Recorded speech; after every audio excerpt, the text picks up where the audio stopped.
So, unless you've been living under a rock recently, I'm sure you're aware that there was a big meeting going on yesterday with the Glazer, INEOS reps, Ratcliffe, Brailsford, Berard, Ashroff, Wilcox, and a few more involved. And this meeting, Ten Hag was obviously discussed. Now, what was discussed in this meeting? What was discussed about Ten Hag, and what was the conclusion made? Is Ten Hag safe? Because that's what everyone's feeling right now, because nothing has come out and been announced. But actually, we do have a lot of insight about what was discussed and what INEOS' stance is on Ten Hag in the meeting, and inside sources have revealed what went down. So we're going to get into detail about that, give you guys all the news, all the context. We've got updates on Amad Diallo, him pulling out of international break. What's the situation with that? We've got updates on the latest injury front and some news about Lenny Yoro's return. So hello and welcome back to Alice Talks Football, and welcome back to a 10-minute news roundup video. Please do go ahead and hit that like button, and of course subscribe down below if you're new. We're on that final stretch to 100,000 subscribers, but we're going to start today's show by getting into what's been said by the Muppeteers on their latest YouTube live stream, which United Red Report has summed up the key points for in terms of what was maybe going on in that meeting, and not just that meeting, but a little bit of context, and then we're going to get into 3 or 4 other reports that get into this in more detail. So, first of all, they mentioned Ten Hag was appointed by the Glazers and data wasn't used to analyse him. Now, interestingly, this takes us back to a report back in February when INEOS were first in the door saying a change of manager could be expected, as INEOS want everyone there to be people they've appointed. You know, they got rid of Murta, they got rid of Arnold, they got rid of loads of members of staff, Cliff Batty. Like, INEOS almost wanted everyone at United and everyone involved in United to be people they bring in, and everybody has changed apart from the manager, essentially, in terms of the people that they can employ. So there was always a feeling maybe beforehand that INEOS wanted their own manager and they could sack Ten Hag, and considering he's not been the most convincing, they're probably more likely to do that. I think the only reason they didn't sack Ten Hag in the summer is because Tuchel rejected United and they weren't fully convinced by the candidates. Obviously, they said that Ashworth and Co would rather give Ten Hag more time, but Ratcliffe believed things need to change and doesn't think it's going to work with Ten Hag. So, because I think the stance of about 70% of the Man United fan base right now is, even if we don't sack Ten Hag in the international break and we give him 5 more games, those 5 more games could be 2 wins, 2 draws, and a loss, and it's going to be more of the same. And are we just delaying the inevitable? Because it's been crap for 18 months. It's been crap since the last few games of his first season. So by not sacking Ten Hag, are we delaying the inevitable? Are we giving him 5 more games, hoping he's going to turn it around, when actually, if you look at the last 5 games and the 5 games before that and the 5 games before that, it's not got better. Is it really going to get better in these next 5 games? That's what a lot of people are. And I think Ratcliffe believes that if we don't sack Ten Hag now, we might just be delaying the inevitable. Whereas Ashworth and Co, who are the footballing experts, believe that they could give it a bit more time. And I don't know if they want to give him a bit more time because they back Ten Hag and they believe that Ten Hag is the man. It's never really been said that INEOS believe Ten Hag's the man. They just want to give it, Ashworth and INEOS and Co just want to give him more time because of the backing in the summer, because of obviously sort of what he's done at Ajax. Obviously because they brought René Hack and Van Nistelrooy, and they know it's not going to be a short-term fix. But we have to also remember he is in his 3rd season. If this is the 1st season, you get it. But he is in his 3rd season. So there's a lot of sort of mixed reports. But I think Ratcliffe wants him gone. I think Ashworth and Barada are willing to give him a bit more time. I don't know how much longer. Now, Ratcliffe is willing to accept the idea from football people that he should be given more time, which again, you know, there's a lot of reports that INEOS are going to give him more time, and that in the meeting, INEOS discussed replacements, costs, and consequences. And INEOS had Joel there explaining how things happen when they sack a manager mid-season. Didn't ask for advice, though. So we know in this meeting they were discussing Ten Hag. Now, I'm getting from what we're hearing that in the meeting, Ratcliffe kind of wants Ten Hag gone, Brailsford kind of wants Ten Hag gone, but Omar Barada and Ashworth are saying, should we give it a bit more time, because they were probably discussing the costs and the consequences. Could have sat this guy in the summer. These are the potential replacements. They were all available in the summer. We ended up keeping with him in the summer. We gave him this, and that in the summer. Coaches, this player, that player. He's got a process. Let's give him a bit longer. I think they probably have said, you know what, if he sacked Ruud's interim to a bit until we can get the next manager in, and they have to know if they can get this manager, if they really want that manager. They probably want a manager, INEOS. They probably want a manager, and that manager they probably want is probably not available to the summer, like McKenna. That's what I think. So they're discussing, should we give Ten Hag a bit longer because the manager we really want isn't available to the summer?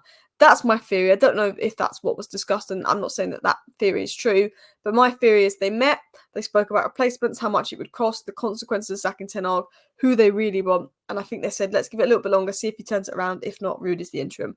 That's what I think is going to happen. Continuing on.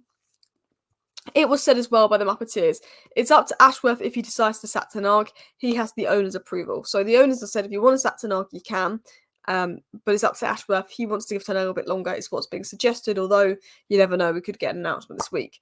It said most likely outcome if Ten Hag leaves is Ruud becoming the interim, and that Sir Jim is okay with letting Ten Hag go, but Ashworth will make a recommendation before making a decision. So Ashworth wants to give Erik Ten Hag probably a little bit more time, which a lot of people are seeing it as delaying the inevitable, because if he's not turned around in 18 months, is he really going to turn it around in these next 5 games? And even if he does turn around in these next 5 games, who knows, he's not going to go back to the crap that it was before. So now everyone's sort of jumping in sort of the mainstream media on this bandwagon that he's staying. Now, we did a video this morning talking about how one source says this, one source says that, one source says this, one source says that. You know, as soon as one credible source starts suggesting one thing, all these other sources start saying the same thing, and then all the sources are contradicting each other. Is it media guesswork? Is it because one or two sources have said he's staying and there's no new information about him going, that sources are now saying that he's staying? I don't know. I mean, a lot of it's guesswork. I think there's still a possibility he leaves, but I do think he'll go.